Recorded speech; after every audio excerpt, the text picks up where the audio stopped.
Welcome to the debate. I want you to imagine an iconic photograph. It's Tupac Shakur holding a newborn baby just about 18 months before his tragic death. Yeah, it's a really powerful image. It is. And, well, if you fast forward a few years, that exact same baby is alone in a hospital room. She's a child fighting a severe, life-threatening diabetes diagnosis, and she is actively demanding that adult doctors stop and actually listen to her. Which is wild to think about. Right? So how did the baby in that picture become the child who, fought the medical establishment and won? Today, we're looking at the source material detailing the life of Imani. She's the daughter of Jamala Lasane. And Jamala is Tupac's first cousin, right? They were raised alongside each other, and Afeni Shakur basically functioning as immediate family. Exactly. And the story she tells in her recent book presents us with a really fascinating tension. We are faced with a fundamental question about how to interpret Imani's success, looking at the often complicated friction between inherited legacy and individual agency. Yeah, because the text outlines Imani's remarkable trajectory. I mean, going from a critically ill child who forced medical professionals to take her seriously to her current life as a highly successful chef and nutritionist. Right. So to summarize where we stand today, my position is that Imani's story is fundamentally a continuation of Tupac's ideological legacy and the deep ethos of her family.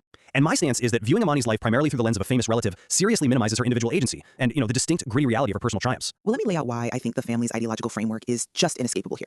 I'm looking at the actual mechanics of how belief systems are transmitted across generations. Okay, go on. Imani's self-advocacy cannot be neatly extracted from her familial inheritance. If we look directly at the source material, her mother, Jamala, explicitly cites Tupac's core belief that children deserve to be heard when writing about her daughter's medical journey. She does say that, yeah. Right. So this isn't some abstract poetic connection imposed by outside historians or music journalists. It is the architectural framework provided by the family itself. This specific familial philosophy was cultivated in a very intense environment alongside formidable figures like Heir. And that environment provided the necessary foundation for a child to have the absolute audacity to push back against medical professionals. Plus, the text reminds us of a crucial historical reality. Tupac never had children of his own. Because of that, Imani functions as the living embodiment of his advocacy for youth empowerment. I hear you, but I think we have to stop and look at the physical reality of what she actually went through.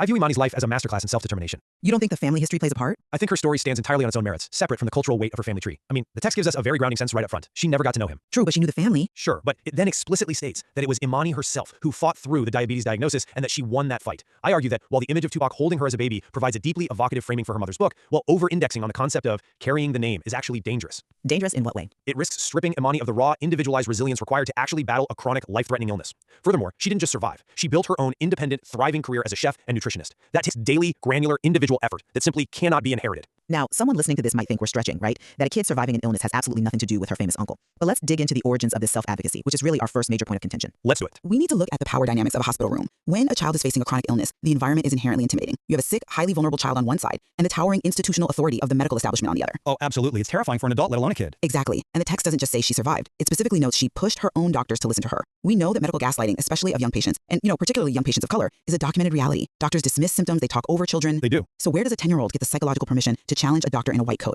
I look at this ideological inheritance almost like a nutritional foundation. A nutritional foundation? Yeah, like if you feed a child calcium, it builds strong bones long before they ever know what a marathon is. In this family, Tupac and Afeni's deeply rooted belief that children must be heard acted as those psychological nutrients. It built the internal scaffolding that gave Imani the behavioral tools to fight her doctors when the crisis arrived. I come at it from a different way, primarily because of the sheer visceral reality of chronic illness. Look, I don't disagree that a family environment provides psychological tools. A supportive family is crucial. Right. But surviving childhood diabetes requires a highly specific, fiercely individualized form of resilience that goes far beyond a philosophical stance on youth empowerment. We are talking about the mechanics of survival here. But the philosophy informs the survival. I mean, we are talking about blood sugar crashing, about the daily reality of needles, about the terrifying physical sensation of your own body failing you in real time.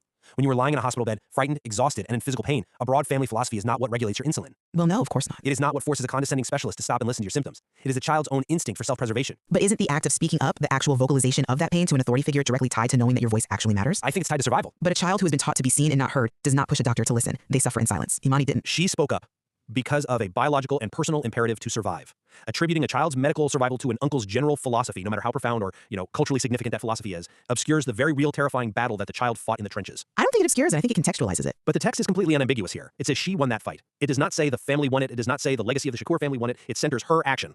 When we constantly map the triumphs of the youth back onto the beliefs of their ancestors, we rob the youth of their proprietary claim over their own survival. She had to stay awake. She had to articulate her pain. She had to demand care. That is Imani's victory. Full stop. I'm not convinced by that line of reasoning, honestly, because it treats the individual as if they exist in a vacuum. You're talking about her actions in that hospital room as if they're completely detached from the identity she carried into it. I wouldn't say detached, just distinct. Well, that brings us to our second area of focus, the burden and the blessing of carrying the name. The source material doesn't let us separate her individual actions from her familial context. It acknowledges she never got to know him, yes, but immediately follows with the phrase, but she grew up carrying the name. Right. That isn't just a label, it is an expectation. And the text concludes with a very deliberate, striking juxtaposition. Tupac never had children of his own, but the baby in his arms made it. That phrasing is not accidental. But what does made it mean in this context? It means her survival is inextricably tied, conceptually and culturally, to fulfilling the potential that Tupac was robbed of just 18 months after holding her. She represents the continuity of a bloodline that experienced profound historical trauma. Okay, but let me just finish this thought. When you are part of a family that has lost so much, your survival is never just about your own biology. It is a collective victory.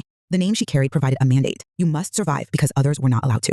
I'm sorry, but I just don't buy that. Let me tell you why. That interpretation takes a life that has charted a beautifully practical, independent path and forces a narrative of historical tragedy and redemption onto it. I don't think it's forcing a narrative. Look at the how of what she actually does today. The text tells us she is a chef and nutritionist, running her own kitchen, providing healthy meals for her family and clients. I want to focus on the daily grind of that reality. Sure. Running a commercial kitchen means early mornings, managing inventory, dealing with vendors, creating meticulous meal plans tailored to individual health needs. That is a deeply practical, health-focused, life-sustaining path. It is rooted in routine and discipline. It diverges completely from Tupac's highly public, deeply artistic, and ultimately tragic trajectory. How is it a divergence? I feel like you are looking at the medium instead of the message. What do you mean?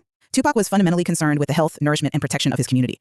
If you look at the Thug Life Code or his early community organizing, it was about sustaining people who were being neglected by the system. That's true, but Providing healthy meals as a nutritionist is just a different medium for that exact same community care. She is literally nourishing the community. it is a massive divergence in methodology and lived reality, though. We are taking the quiet, sustained, daily discipline of studying nutrition and running a kitchen, and we are trying to force it into the mold of a hip-hop icon's interrupted destiny. It's the same ethos. She isn't just carrying a name, she is building an entirely distinct narrative. When she sits down and writes a dietary plan for a diabetic client, or when she is physically managing the heat of her own kitchen, she is not fulfilling Tupac's lost potential, she is fulfilling Imani's current potential. I still think they're linked. To suggest that the primary meaning of her career is that the baby in his arms made it, reduces a highly skilled professional to a symbol of someone else's life. It treats her as the protagonist of his epilogue rather than the protagonist of her own story. That's an interesting point, though I would frame it differently, especially when we consider who is actually constructing this narrative. We aren't the ones forcing this framework onto her. Well, who is? This brings us to our third point of contention, the authorship of the story.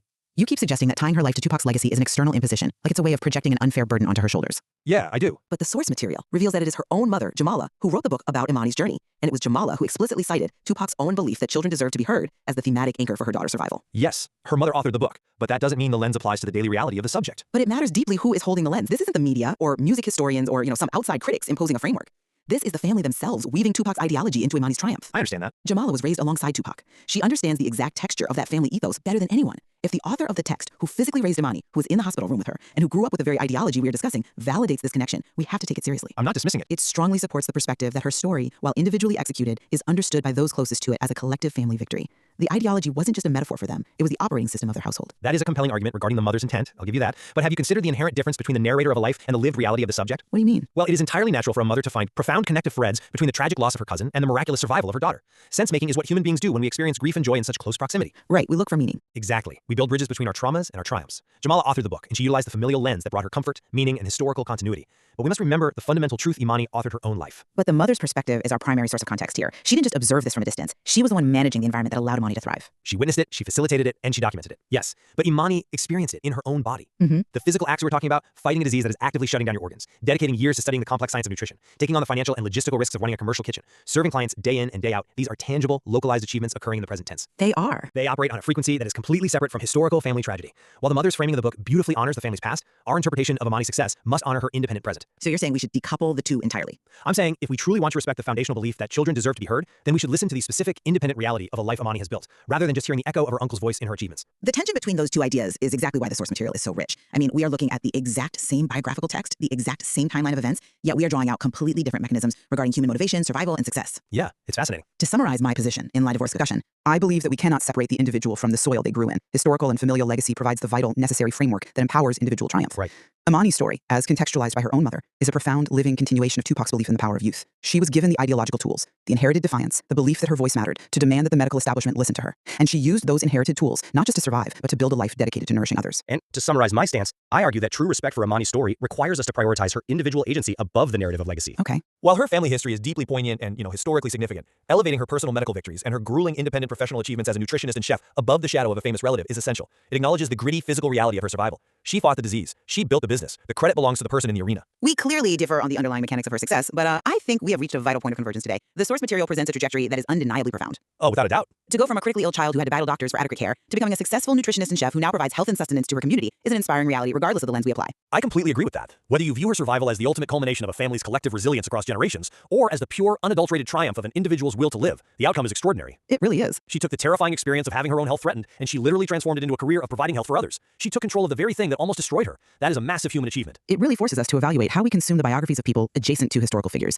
It's so easy to flatten them into footnotes, to define them purely by their proximity to someone famous. So true. But the text we explore today proves that if you actually look at the lives being lived in the margins of those iconic photographs, there are incredibly intricate layers of family dynamics, personal health battles, and entirely new legacies being forged. It's a necessary reminder that history isn't just made on stages or in recording studios. It is made in hospital rooms when a child demands to be heard, and it is made in kitchens when a professional decides how best to nourish their community. The interplay between inherited legacy and individual agency is incredibly complex, and there is clearly no simple answer. We want to thank the Crunch Fam TV audience for joining us today as we unpack this. Yes, thank you. If you value this kind of deep dive into the underlying mechanisms of these stories, please make sure to like, share, and subscribe to Crunch Fam TV.